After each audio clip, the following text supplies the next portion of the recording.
In this video, we're going to show you how to install the VVT solenoid on your INFINITI G37 X, located on the front side of your engine. And on the front side here, once you have your hood open, you're going to locate your expansion tank here for your cooling system. There are 2 bolts here, 2 10mm. We're going to use our impact unit. Go ahead and loosen and remove these. Set those bolts aside. The next thing we want to do is we want to disconnect our expansion hose here. Now there's a little spring clip. Normally you can just pinch that with your hand. Inspect that clip, make sure that it's pretty solid. If it's fragile, you want to go ahead and replace this. Twist this hose off of this port. Sometimes that can be stuck. So we're going to use our hose pliers here. Grab that and just twist it to break it free. And then we'll slide that off. Now you might lose a little bit of coolant here. Lift up this unit. I'm going to pull that up and set that aside. Now that we have our expansion tank removed, we can see the front side of the engine here, and there are 2 VVT solenoids. There is one, I'm going to use my screwdriver here to point. There's one over here just to the left of our thermostat or water neck here, and then there's one over on the right side for the driver's side of the engine. Now they both require removal of a 10mm bolt. It's usually just above the sensor or solenoid itself, and then there's an electrical connector on the bottom side. Just as we see on this one here, we have the gray connector. So there's a little spring tab on the bottom we're going to push in on, remove this, and then there's a 10mm bolt right up underneath here. We're going to loosen and remove and work that solenoid out. Now normally you can just reach in here and use your thumb to pop this off. If you can't do that, sometimes you can use a pair of pliers. I use something like this here. It's a pair of hose pliers that allows me to get in here and gently squeeze the tab and then work this off. There it is. Now we're going to use our 10mm socket, and we're going to get to that bolt right on the top. Now I'm going to use socket with a stubby ratchet to get in there.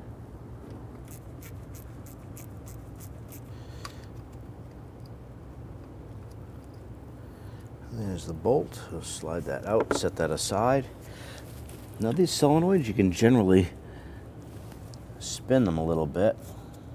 They are held in with an O-ring to seal them. That one is stuck just a little bit, so I'm going to go ahead and tap that. I'm going to put my screwdriver down here and just tap behind that mounting tab.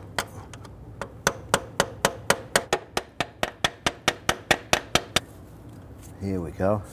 Now that we have it spinning, we're going to just work that out, twist it and pull it. Still might have to pry that out a little bit.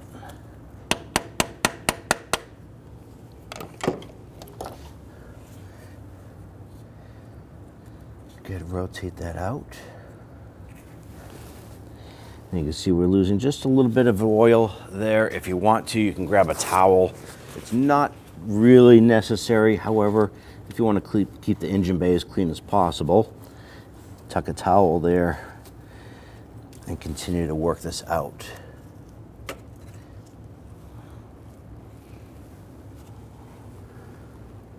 Here it is.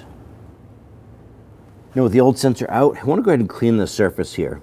Really shouldn't be a lot there to worry about, but we do want a nice smooth mating surface. So just go ahead and inspect this. Also, check inside the port, make sure that there's no debris or leftover pieces from the O-ring from the old VVT solenoid. Go ahead and clean inside that port as well. Once this is done, let's go ahead and prepare our new VVT solenoid for installation. Now here we have our new solenoid, and right here is an O-ring that goes all the way around. I'm going to take some fresh engine oil and I'm going to coat that O-ring. Want this to slide in. Now it is going to require a little bit of pressure to pop this into the engine. So a little bit of oil should help us with that. Now we're simply going to line this up and twist this and pop it into place.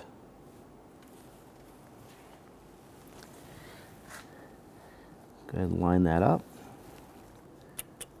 Slide this into place. There we go, just twist it. And it just pops into place. Line up that tab. Now we have my bolt here inside of my socket. I'll go ahead and line that up. And ideally, you want to get that started by hand, a few threads. So this bolt is a bit of a challenge to get started just because of the amount of space in there. But it can be done. There we go. And get that started. Okay, once it bottoms out, just gently snug it down. Now that we're secured, go ahead and remove, if you have any towels or anything there, get rid of that.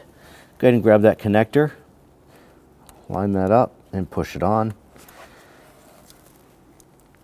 You're going to feel it in, hear it snap into place. Now, once you've done this here, if you need to do the driver's side bank, simply go ahead and repeat this process for the other side. It is the same process. 10mm bolt, clip, pull it out, install the new one. Now, if you have any codes on the dash, you want to go ahead and use your scan tool to clear any codes for that there. Let's now go ahead and install our expansion tank. Now, when you go to install your expansion tank here, we have our hose here, and this portion right here clips into a retainer clip right between the two cooling fans. So as we rotate this around and start to bring this down, you can actually pop that into that and it'll slide through that retainer as you push this down. So pop that into place. I want to make sure that we can bring that down far enough.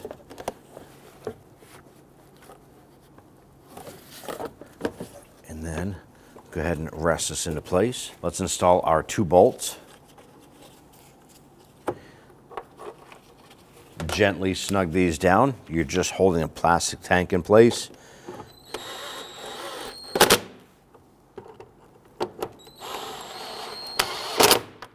Take your expansion hose here, attach it to the water port, and bring your clamp back and over. Now, if this is rusted or anything like that, go ahead and replace it at this time.